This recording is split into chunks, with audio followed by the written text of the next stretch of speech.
Welcome to Below the 49th, my personal perspective of my neighbor to the south, below the 49th.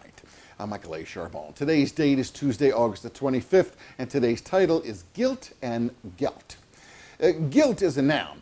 It's the fact of having committed a specific or implied offense or crime. You feel personally or morally guilty for something you did wrong.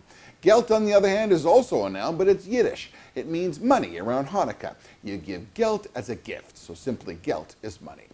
Today, America has both guilt and gelt in what economists are calling a K-recovery, where they observe that the rich are up and the poor are down. Where the gelt in the stock market is going and going. I mean, it's up 50% since March, where Nike and Amazon and several others have had really record profits, and where those with money and substantive jobs have somewhat ridden out, or at least started to begin a recovery from the pandemic. Another phenomenon is that people with financial means are leaving the burning and lawless inner cities. These cities victimized by the mobs of social change, where some lives matter more than others. You see, they're moving to more rural locales where law-abiding lives matter. America is also feeling a great guilt, where many wage earners of less than $20 per hour actually occupy 10 of the most popular occupations in America. This group is gravely suffering the pains of work and having no money, trying to pay the rent, just basically life stuff. Putting food on the table is a challenge. Brick and mortar bigwigs like Nina Marcus, JCPenney, J. Crew, and many thousands of independent restaurants have all filed for bankruptcy.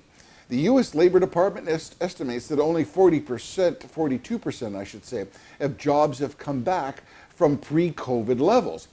The result is that the credit card is becoming the plastic bank, packed with treacherous compounding interest rates that escalate the mounting pressure each month. These factors basically increase the distance between the haves and the have-nots.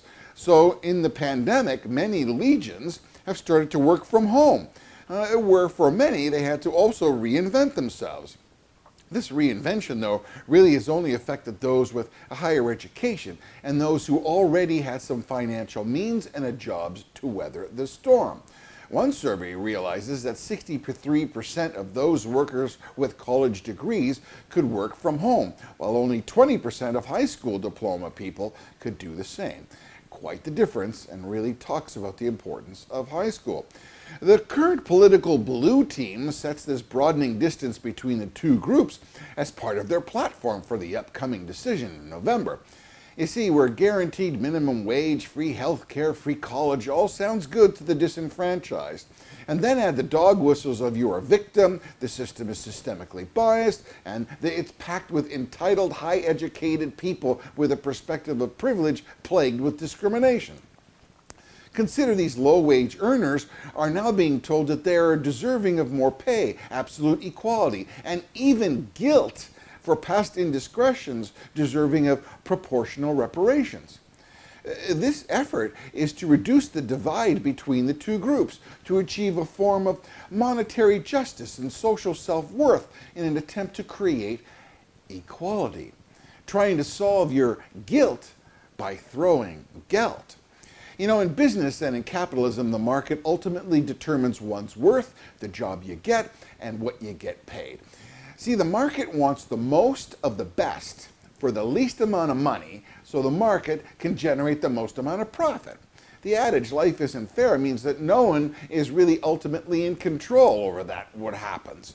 The universe has no conscience, and it's not aware of color, right or wrong, fair or unfair. So when opportunity presents itself, it's you who's responsible to prepare yourself, apply yourself, demonstrate your work ethic, your ability, your experience, and sell that fact that makes you the right candidate. But today, when jobs are so tight, some now are demanding that employment engagement be sanctioned based on skin pigment.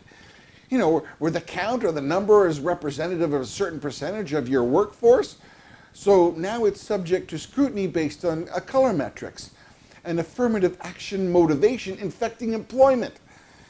The disconnect further occurs in youth, where some are under the false sense that even they should be given a guaranteed wage and a job, that they should be guaranteed why, minimum wage. Kind of like, you remember when the blue team under Bill, you know, never had that guy, right? He pressured the government to give home loans to low-income sectors of America.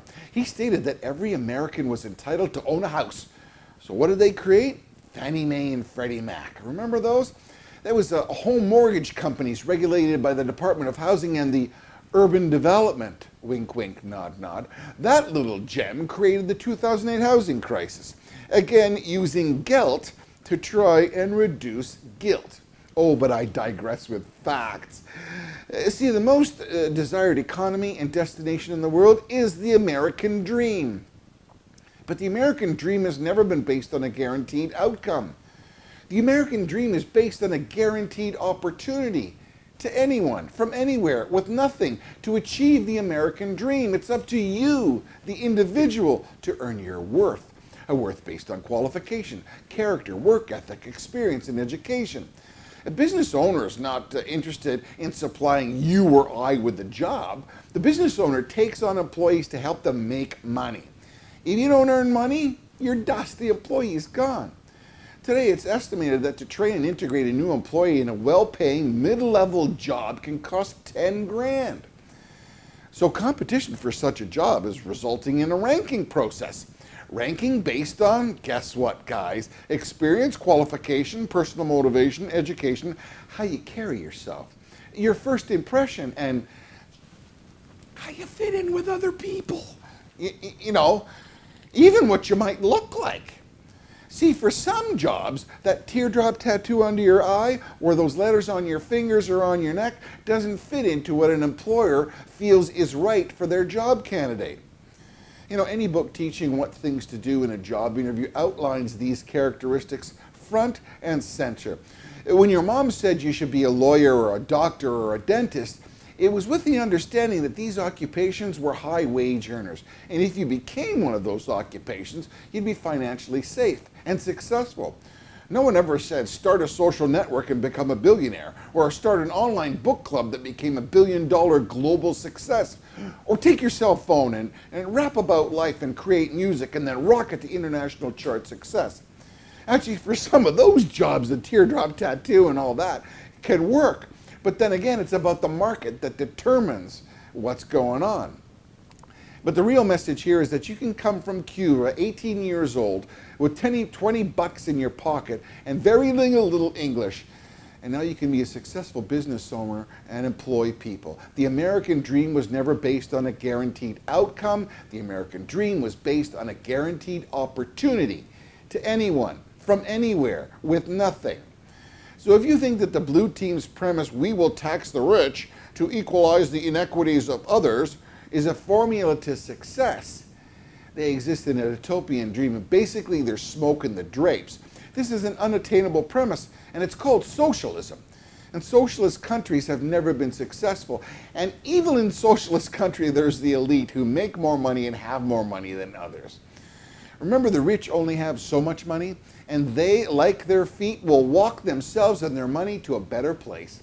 Kind of like what's happening in America today, where zip codes ravaged by the destruction of the mob's social justice are now realizing, that the evacuation of people with money to other areas where they are safe, backing the blue, and the rule of law matters.